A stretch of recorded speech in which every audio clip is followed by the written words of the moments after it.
Church അപ്ഡേറ്റ്സിലേക്ക് സ്വാഗതം. ഫരീദാബാദ് അതിരൂപതയുടെ നേതൃത്വത്തിൽ ഗാസിയാബാദ് ക്രൈസ്റ്റ് യൂണിവേഴ്സിറ്റിയുടെ സഹകരണത്തോടെ 4 ദിവസം നീണ്ടു നിൽക്കുന്ന ദേശീയ സിംപോസിയം ജൂലൈ 27 മുതൽ ക്രൈസ്റ്റ് യൂണിവേഴ്സിറ്റി ക്യാമ്പസിൽ വെച്ച് ആരംഭിച്ചു. ഉത്തരേന്ത്യയിലെ സീറോ മലബാർ സഭയുടെ സാന്നിധ്യത്തെയും അതിന്റെ സിനഡാത്മക വളർച്ചയെയും ആസ്പദമാക്കിയാണ് സിംപോസിയം സംഘടിപ്പിച്ചിരിക്കുന്നത്. ഫരീദാബാദ്, ബിജ്നോർ, ഗോരഖ്പൂർ എന്നീ രൂപതകളിൽ നിന്നുള്ള ബിഷപ്പുമാരും തിരഞ്ഞെടുക്കപ്പെട്ട വൈദികരും സന്യാസികളും അൽമായ പ്രതിനിധികളും ഉൾപ്പെടെ 200ഓളം പേർ ഈ സമ്മേളനത്തിൽ പങ്കെടുക്കുന്നുണ്ട്. ജൂലൈ 28 രാവിലെ മാർ സെബാസ്റ്റ്യൻ വടക്കേൽ സിംപോസിയത്തിന്റെ ഔദ്യോഗിക ഉദ്ഘാടനം നിർവഹിച്ചു. സീറോ മലബാർ സഭയുടെ major archbishop Mar Raphael Thattil video സന്ദേശത്തിലൂടെ സമ്മേളനത്തെ അഭിസംബോധന ചെയ്തു. മാനന്തവാടി രൂപത അധ്യക്ഷൻ മാർ ജോസ് പൊരുന്നേടം യോഗത്തിൽ ആമുഖ പ്രഭാഷണം നടത്തി.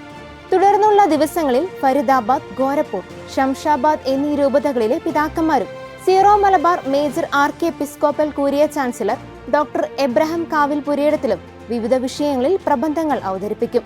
ജൂലൈ 30 നടത്തുന്ന സമാപന ചടങ്ങിൽ ഇന്ത്യയിലെ വത്തിക്കാൻ സ്ഥാനപതി മുഖ്യാതിഥിയായി പങ്കെടുത്ത് സമ്മേളനത്തെ അഭിസംബോധന ചെയ്ത് സംസാരിക്കും. JB കോശി കമ്മീഷൻ റിപ്പോർട്ടിലെ ശുപാർശകൾ നടപ്പിലാക്കാൻ സർക്കാർ അടിയന്തര നടപടികൾ സ്വീകരിക്കണമെന്ന് കേരള കാത്തലിക് ഫെഡറേഷൻ സംസ്ഥാന വാർഷിക ജനറൽ അസംബ്ലി ആവശ്യപ്പെട്ടു. മലയോര ജനത നേരിടുന്ന വന്യജീവി ആക്രമണങ്ങൾക്ക് പരിഹാരം കാണണമെന്നും മത്സ്യത്തൊഴിലാളികളുടെ മണ്ണെണ്ണ സബ്സിഡി പുനഃസ്ഥാപിക്കണമെന്നും യോഗം പ്രമേയത്തിലൂടെ കേന്ദ്ര സംസ്ഥാന സർക്കാരുകളോട് ആവശ്യപ്പെട്ടു. CBCI അൽമായ commissioner secretary advocate Abraham Pathyani assembly ഉദ്ഘാടനം ചെയ്തു. സംസ്ഥാന വൈസ് പ്രസിഡന്റ് ജെയ്മോൻ തോട്ടുപുറം അധ്യക്ഷത വഹിച്ച ചടങ്ങിൽ KCBC deputy secretary general father Thomas തറയിൽ അനുഗ്രഹ പ്രഭാഷണം നടത്തി. അസംബ്ലിയിൽ KCF-ന്റെ പുതിയ സംസ്ഥാന പ്രസിഡന്റായി ആലപ്പുഴ രൂപതാംഗം ബിജു ജോസി കരിമഞ്ചേരിയെ തിരഞ്ഞെടുത്തു.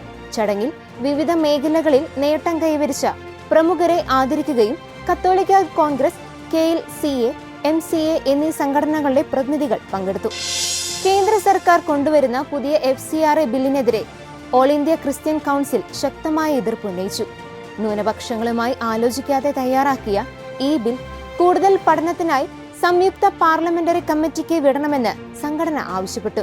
FCRA രജിസ്ട്രേഷൻ നഷ്ടപ്പെടുന്ന സംഘടനകളുടെ സ്വത്തുകളും ഫണ്ടും സർക്കാരിന് ഏറ്റെടുക്കാമെന്ന നിർദ്ദേശമാണ് പ്രധാനമായും സംഘടന എതിർത്തത്.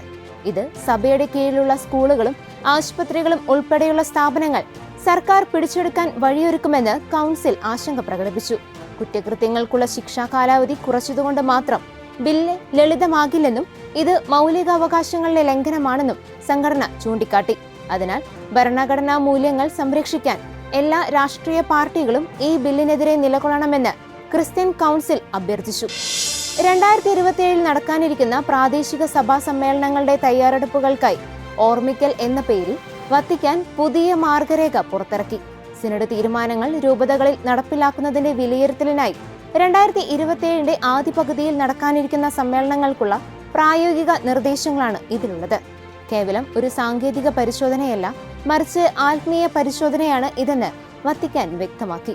ഒരു പ്രക്രിയയിലൂടെ ഓരോ രൂപതയും തങ്ങളുടെ അനുഭവങ്ങൾ ഉൾപ്പെടുത്തിയ റിപ്പോർട്ട് 2027 ജൂൺ 30 സമർപ്പിക്കേണ്ടതുണ്ട്. തുടർന്ന് 2027 രണ്ടാം പകുതിയിൽ ദേശീയ മെത്രാൻ സമിതിയുടെ തലത്തിലും 2028 ഭൂഖണ്ഡ തലത്തിലും യോഗങ്ങൾ ചേരും.